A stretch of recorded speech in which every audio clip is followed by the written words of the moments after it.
Olá, amigos telespectadores da Rede de TV Mais, TV Arte HD. Começa agora mais uma edição do Plantão de Notícias. E você confere na nossa escalada. Presidente do TSE, Alexandre de Moraes, suspende a investigação da Polícia Federal contra os institutos de pesquisa. STJ mantém a decisão que tirou do cargo o governador de Alagoas. E evento com crianças e armas de fogo da polícia e do exército entram na mira do Ministério Público. E a mulher que aplicou o golpe milionário na mãe e o ator José Dumont, acusado pelo crime de armazenamento de pornografia infantil, serão soltos por determinação da Justiça.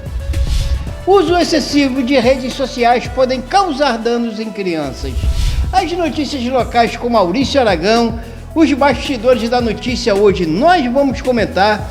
O Brasileirão, a Copa do Brasil e a Libertadores da América, você confere tudo isso agora no Plantão de Notícias.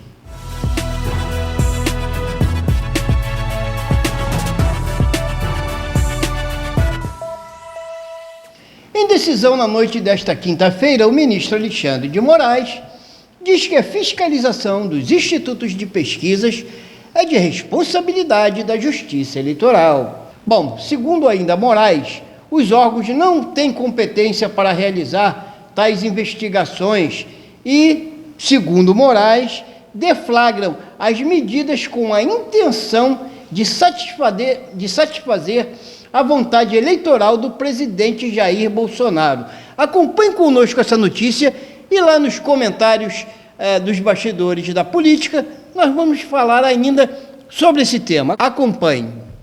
Ele chama as medidas tomadas tanto pela Polícia Federal quanto pelo CAD de assodadas, isto é, feitas de forma precipitada e embasadas e sem embasamento, aliás, feitas apenas a partir de suspeitas de que os institutos de pesquisa estariam agindo ilegalmente ou subjetivamente. Moraes ainda diz que ambos os órgãos não possuem competência para realizar essas operações. Alexandre de Moraes conclui dizendo, abre aspas, torno sem efeito ambas as determinações, vedando-se a instauração tanto do procedimento administrativo pelo CAD, quanto do inquérito policial pela Polícia Federal, por incompetência absoluta de seus órgãos prolatores e ausência de justa causa. Fecha aspas. Moraes ainda determinou que esse despacho seja encaminhado tanto à Procuradoria quanto à Corregedoria Geral Eleitoral para a apuração de suposto crime de abuso de poder político por parte do presidente do CAD, Alexandre Cordeiro, e do ministro da Justiça, Anderson Torres, em favorecimento do presidente Jair Bolsonaro, candidato à reeleição. O STJ, o Superior Tribunal de Justiça, manteve a decisão que tirou do cargo o governador de Alagoas, Paulo Dantas, do MDB. A relatora do caso, a ministra Laurita Vaz, foi a primeira a votar. Ela defendeu a manutenção das medidas cautelares contra o político. 9 ministros votaram a favor da decisão da relatora, em sessão que durou mais de 6 horas. Relatora do caso, a ministra Laurita Vaz, foi a primeira a votar. Ela defendeu a manutenção das medidas cautelares contra Paulo Dantas. As investigações mostraram de forma bastante contundente o possível envolvimento de Paulo Suruyagi em crimes gravíssimos. As condutas delituosas foram e continuam sendo cometidas com indizível escárnio, a demandar pronta resposta do Poder Judiciário. Paulo Dantas está afastado do governo de Alagoas desde terça-feira, quando foi alvo de uma operação da Polícia Federal. Os agentes investigam um possível esquema de desvios de recursos na Assembleia Legislativa do Estado. Os crimes teriam começado em 2019, quando Dantas ainda era deputado. Segundo a Polícia Federal, o político é suspeito de liderar uma quadrilha que contratou 43 funcionários fantasmas para a sede do Legislativo Estadual. A estimativa da Polícia Federal é de que os suspeitos tenham desviado 54 milhões de reais.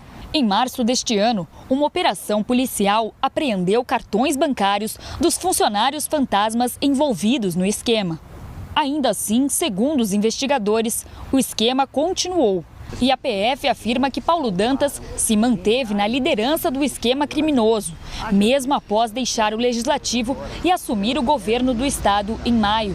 Em apenas 3 anos, o patrimônio de Dantas saltou de R$700 mil para uma estimativa de pouco mais de R$8 milhões. É nítida a relação entre os crimes investigados e esse acréscimo patrimonial. Chama a atenção o tamanho da ousadia dos criminosos, de continuar um esquema de corrupção dessa magnitude. Em nota, a defesa de Paulo Dantas afirma que a ação da Polícia Federal foi grotesca. Os advogados ainda afirmam que o presidente da Câmara dos Deputados, Arthur Lira, ameaçou, na véspera do primeiro turno, revelar durante o segundo turno detalhes da operação, que seria sigilosa. Por fim, a defesa afirma que o recurso judicial será firme e que vai seguir rumo à vitória. E agora nós vamos falar das comemorações do Dia das Crianças. O Ministério Público investiga eventos com crianças que tiveram acesso a roupas e armamentos verdadeiros da Polícia e do Exército. A PM do Rio de Janeiro divulgou um vídeo em que crianças saem de um veículo da corporação vestindo coletes e réplicas de um fuzil. Em Minas Gerais, a exposição foi organizada pela Prefeitura de Uberaba e trazia revólveres, fuzis e bombas que podiam ser até manuseadas por crianças. Acompanhe essa notícia. Em vídeo divulgado pela Polícia Militar do Rio de Janeiro nas redes sociais, crianças saem de um veículo da corporação vestindo colete à prova de balas, capacete, óculos e nas mãos carregam réplicas de um fuzil. A ação, divulgada como uma programação especial do Dia das Crianças, aconteceu em uma das unidades da PM na zona oeste da cidade. Em nota, a PM disse que o evento tinha como objetivo levar os filhos dos policiais para conhecer um pouco do trabalho dos pais e que as atividades foram acompanhadas pelos responsáveis. E em Minas Gerais, uma exposição organizada pela prefeita de Uberaba, Elisa Araújo, do Solidariedade, tinha revólveres, fuzis e bombas que podiam ser até manuseados pelas crianças. No evento Tempo de Brincar, agentes das polícias civil, militar, federal e penal, além de militares do Exército, fizeram palestras e explicaram o funcionamento dos artefatos. A Prefeitura de Uberaba disse em nota que o evento teve como objetivo reduzir a sensação de medo e insegurança, para que as crianças entendam que os órgãos policiais são protetores e amigos. Salientou que não houve registro de nenhum incidente. Acho que algo lamentável, triste para o país, especialmente nesse momento que a gente vive, que infelizmente me parece que simboliza de forma muito clara, muito transparente, algo que a gente tem vivenciado na política nacional, né, no debate de ideias nacional, e que é algo que a gente tem que interromper. No ritmo do Libera Geral, a Justiça do Rio de Janeiro mandou soltar o ator José Dumont, que estava preso pelo crime de armazenamento de pornografia infantil. O habeas corpus foi concedido porque o Código Penal não determina prisão preventiva para esse tipo de crime. Acompanhe. Segundo o Tribunal de Justiça do Rio, o habeas corpus foi concedido porque o ator está sendo processado pelo crime de armazenamento de imagem pornográfica de criança ou adolescente e o Código Penal não determina prisão preventiva nessa situação. O ator terá de cumprir penas alternativas, como o uso de tornozeleira eletrônica. Ele foi preso em flagrante no dia 15 de setembro, durante um mandado de busca e apreensão. A polícia encontrou na casa do ator cerca de 240 arquivos de pornografia infantil. Na mesma operação, os agentes apreenderam um comprovante de depósito bancário para uma suposta vítima de abuso sexual. Um menino de 12 anos que teria recebido dinheiro após o crime. Câmeras de segurança flagraram o artista beijando o menino. Com 45 anos de carreira, José Dumont participou de mais de 40 filmes, além de novelas e peças de teatro. Bom, na vibe do Libera Geral, quem também vai ser liberada da cadeia é a suspeita de aplicar o golpe milionário em uma idosa. Segundo a polícia, a filha da própria vítima, herdeira de um dos maiores colecionadores de arte do país, se aliou a uma falsa vidente para desviar mais de 700 milhões da mãe. Acompanhe. A decisão do juiz se baseou no estado frágil de saúde de Jaqueline Stanesco, que tem diabetes e problemas psiquiátricos. A determinação considera a situação dela grave e entende que precisa de cuidados especiais. Jaqueline Stanesco teria participação no esquema orquestrado pela prima dela, Rosa Stanesco, conhecida como Mãe Valéria de Oxóssi, e Sabine Boguitti, filha da vítima. A vidente e Sabine são companheiras e moravam juntas em Ipanema, um dos endereços onde a Polícia Civil cumpriu mandados de busca e apreensão. No apartamento foram encontrados vários quadros, entre eles o famoso Sol Poente, de Tarsila do Amaral, avaliado em 250 milhões de reais. 5 pessoas estão presas por envolvimento no caso, entre elas Rosa Stanesco e Sabine Boguitti. E agora atenção para essa notícia.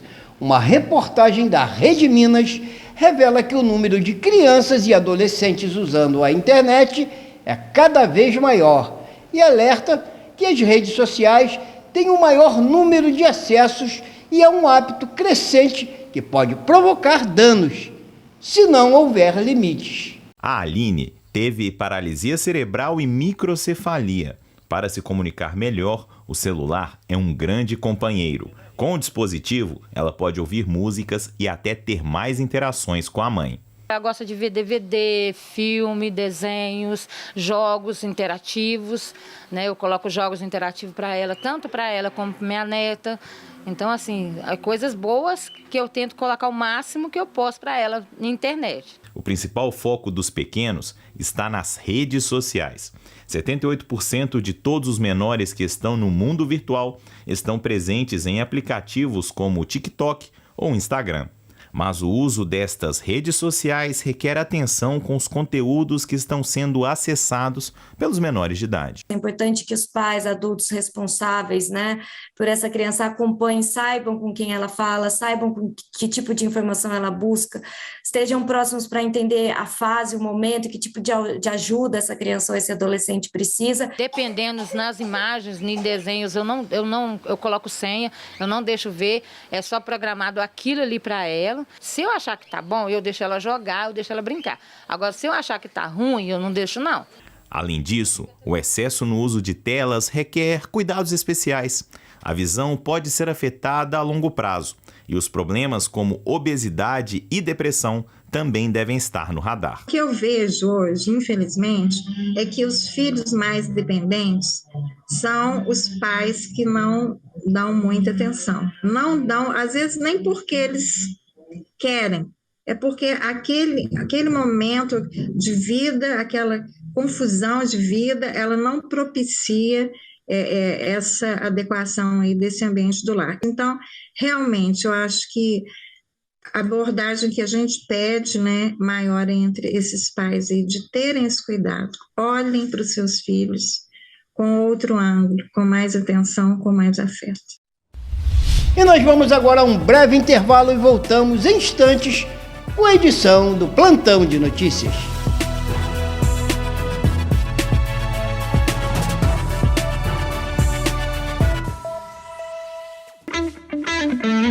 Lugar de Mulher é na beleza. Venha conhecer nossos tratamentos de harmonização orofacial com a doutora Cláudia Facioli, elevando a sua autoestima.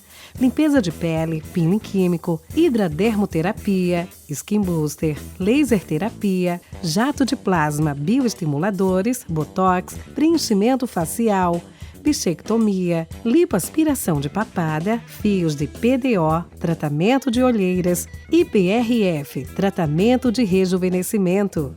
Nossa clínica é preparada para o tratamento da mulher. A beleza é o diagnóstico para melhor da autoestima. Agende uma avaliação. Telefone 21 99615 1717 ou 21 971 26 5723. Shopping da Praça, Sala 410, Centro de Magé.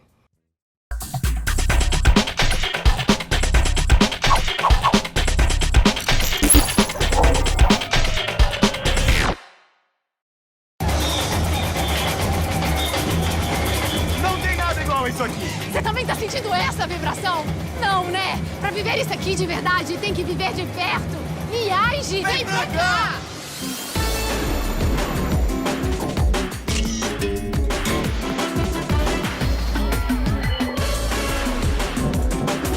Viva de perto a cultura do nosso país. Viaje Brasil, sede de experiências incríveis.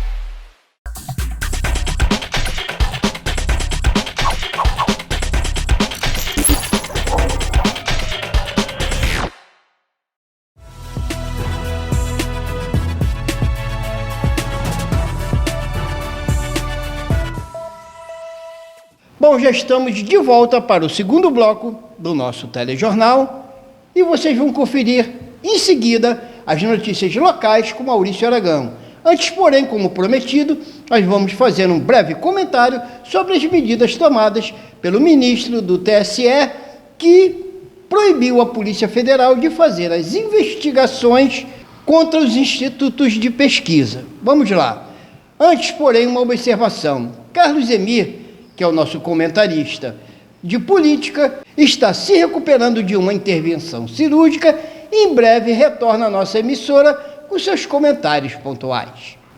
Bom, mas a gente prossegue aqui com os comentários dos bastidores da política e vamos então falar sobre essas críticas às novas medidas tomadas pelo ministro e presidente do TSE, Alexandre de Moraes, que surpreendeu a todos e nos causam perplexidade. Se não, vejamos.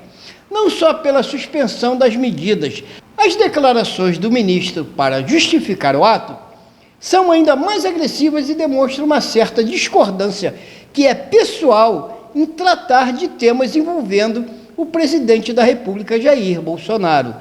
Bom, a Constituição do país parece-nos mais uma vez rasgada, principalmente por autoridades que deveriam resguardar moral e legalmente e, acima de tudo, respeitosamente, o regramento constitucional.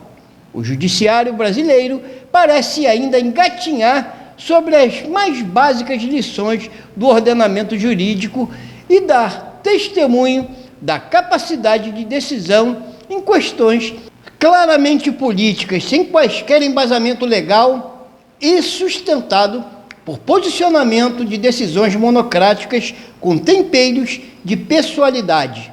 Bom, poderíamos dizer que isso é uma vergonha. Todavia, diremos outra coisa. Isto é uma ditadura. E você agora confere as notícias locais com o jornalista Maurício Aragão, trazendo as notícias das cidades de cobertura da nossa emissora. Parque Barão de Mauá completa 10 anos com programação especial em Magé. Festival Cerveja das Montanhas movimenta o município de Guapimirim. Prefeito de Teresópolis diz que governador anunciou hospital regional. E Rio das Ostras tem agenda movimentada neste final de semana. É contigo, Maurício Aragão. Meu amigo Antônio Alexandre, a gente vai começar o giro por Teresópolis. Prefeito Vinícius Clausen participou do programa Cidade Agora, da TV Cidade, Canal 9 de Teresópolis, onde eu também atuo, e eu tive a oportunidade de falar com ele sobre vários temas. E ele comentou sobre o anúncio que o governador fez ainda em campanha de trazer para Teresópolis um hospital estadual regional. Confira. E o governador veio num momento de campanha, saindo de uma caminhada de Petrópolis, nós recebemos o governador e foi um momento ali das grandes lideranças da cidade poderem entender a mentalidade, o propósito e a visão que o governador Cláudio Castro tinha durante a sua campanha.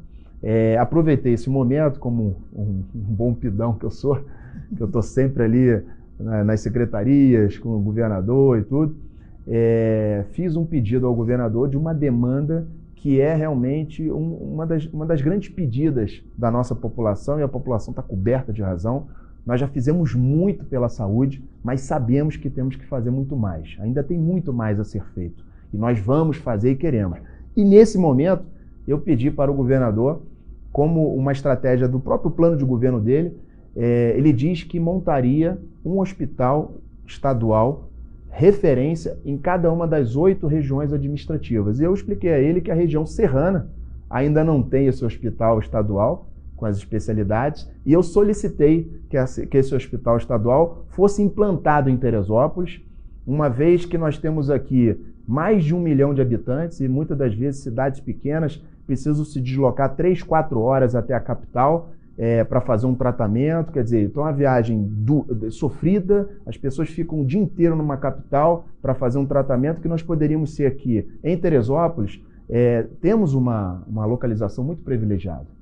Nós estamos no centro, né? 1 hora da capital, 1 hora de Friburgo, 1 hora de Petrópolis. Então, quer dizer, geograficamente uma localização privilegiada que poderia trazer conforto ao povo fluminense que mora na região serrana. O governador prontamente, na frente de todos, confirmou a implantação de um hospital estadual regional em Teresópolis. Quero falar a todos aqui da população que uma empresa do estado já está visitando Teresópolis, eu já estou fazendo o estudo desse terreno, já descobri que o terreno é da prefeitura, estamos atualizando o RGI, e essa demanda, se Deus quiser, em breve a gente começa a discutir projeto, licitar o projeto, e em breve será um sonho realizado da nossa amada Teresópolis.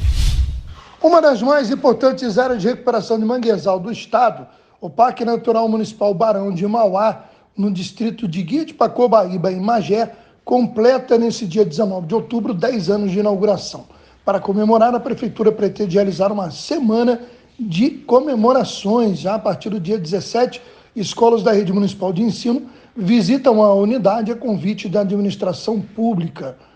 Já no dia que completa 1 década de funcionamento, acontece a partir das 9 da manhã um evento com autoridades e instituições parceiras e a população em geral.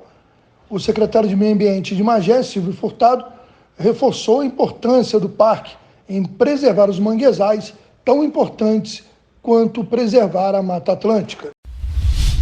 Iguapimirim estará em clima cervejeiro nesse final de semana, com a realização do Festival Cerveja das Montanhas, na Praça da Cotia, reunindo, claro, muita cerveja artesanal e não artesanal, gastronomia local e atrações musicais. Uma programação para toda a família com direito a espaço kids e mini aulas ao vivo sobre harmonizações. O evento tem patrocínio de um grupo cervejeiro e com apoio da Prefeitura de Iguapimirim, prometendo reunir não só os moradores da cidade, como também visitantes das cidades vizinhas. Por falar em atrações para o final de semana, na cidade de Rio das Ostras, o clima é de Semana das Crianças. Nesse sábado, dia 15, a partir das 3 da tarde, acontece a primeira festa das crianças da Feirinha da Amazonas. É o shopping de rua na Rua Amazonas, que vai estar trazendo várias atrações culturais e de lazer para a garotada e para os adultos. No Teatro Popular também tem atração para as crianças, nesse sábado, dia 15, e domingo, dia 16, ambos a partir das 17 horas. Tem o musical infantil Entrei na História Sem Querer e Aprendi Pra Valer. O musical conta as travessuras da menina Caroline e seus amiguinhos quando brincavam em uma praça pública.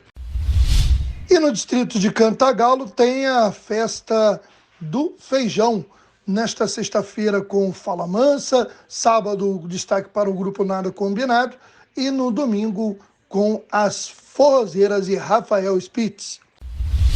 E nós vamos agora à previsão do tempo.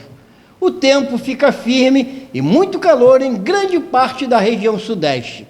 No Rio de Janeiro chove fraco e rápido, com elevação nas temperaturas. Você acompanha as previsões com Karine Gama, do Clima Tempo. A frente fria que passou pela costa da região sudeste do Brasil se afasta para alto mar, mas a entrada de umidade ainda deixa o tempo nublado, com condições para chuva durante esta sexta-feira entre o Rio de Janeiro, alguns pontos da zona da Mata Mineira, sul e também faixa leste do estado de São Paulo. Chove de maneira bem mais rápida e isolada no extremo oeste do estado de São Paulo, ali na região de Presidente Prudente. Já grande parte da região segue com o avanço da massa de ar seco, com tempo firme, com temperaturas altas e baixos índices de umidade do ar, que é o que acontece sobre praticamente todo o estado de Minas Gerais, o centro e norte paulista, o Espírito Santo e as áreas mais ao norte do estado fluminense. As temperaturas ainda ficam muito elevadas em todo o estado de Minas Gerais, em Belo Horizonte, máxima prevista de 33 graus. No Rio de Janeiro, chove fraco e de maneira bem rápida, onde as temperaturas variam de 20 até os 28 graus.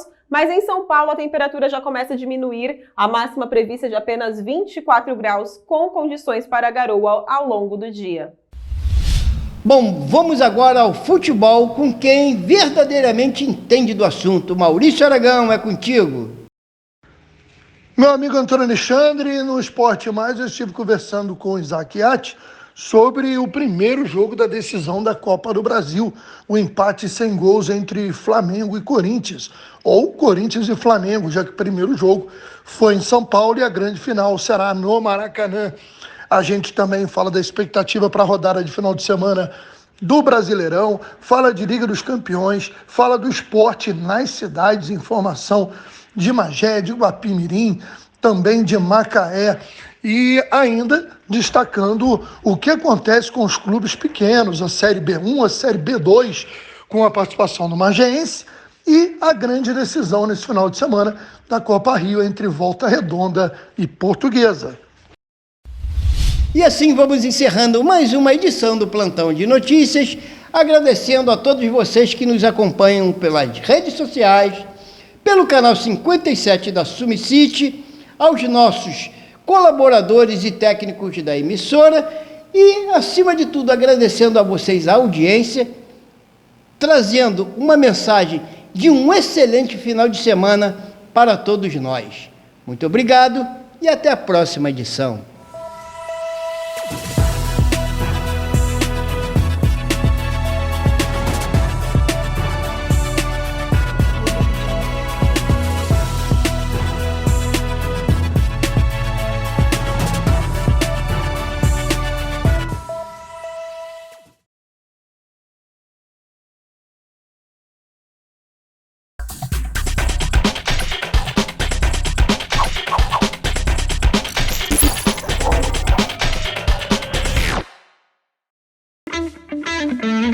Lugar de mulher é na beleza. Venha conhecer nossos tratamentos de harmonização orofacial com a doutora Cláudia Facioli, elevando a sua autoestima. Limpeza de pele, peeling químico, hidradermoterapia, skin booster, laser terapia, jato de plasma, bioestimuladores, botox, preenchimento facial, bichectomia, lipoaspiração de papada, fios de PDO, tratamento de olheiras, IPRF, tratamento de rejuvenescimento. Nossa clínica é preparada para o tratamento da mulher. A beleza é o diagnóstico para melhor da autoestima. Agende uma avaliação. Telefone 21 99615 1717 ou 21 971 26 5723. Shopping da Praça, Sala 410, Centro de Magé. Pode celular na sessão eleitoral ou não? Pode, gente. Pode sim. Tem gente dizendo por aí que o celular foi proibido no dia da eleição e que é para deixar em casa, mas isso é fake, tá bom? O eleitor pode levar o celular no dia da eleição até a sessão eleitoral, mesmo porque muita gente vai precisar dele para utilizar o e-título. O que não pode é levar o aparelho para a cabine de votação. Isso não é novidade. A proibição está na Lei das Eleições de 97. E essa lei não fala só de celular, não. Proíbe também máquinas fotográficas, filmadoras ou qualquer dispositivo de comunicação que possa ser usado para quebrar o sigilo do voto que é previsto na Constituição. Então, quem chegar com o celular e principalmente com o e-título, por exemplo, como é que vai fazer? Simples. Na sessão eleitoral você vai apresentar o e-título ao mesário e seu aparelho fica com a mesa receptora, igual acontece com os outros documentos. Depois de votar, o aparelho é devolvido. Pois é, agora você compartilha esse vídeo para quem ainda não sabe que o eleitor pode levar o celular para a sessão eleitoral. E não se esqueça de usar o seu aplicativo e-título.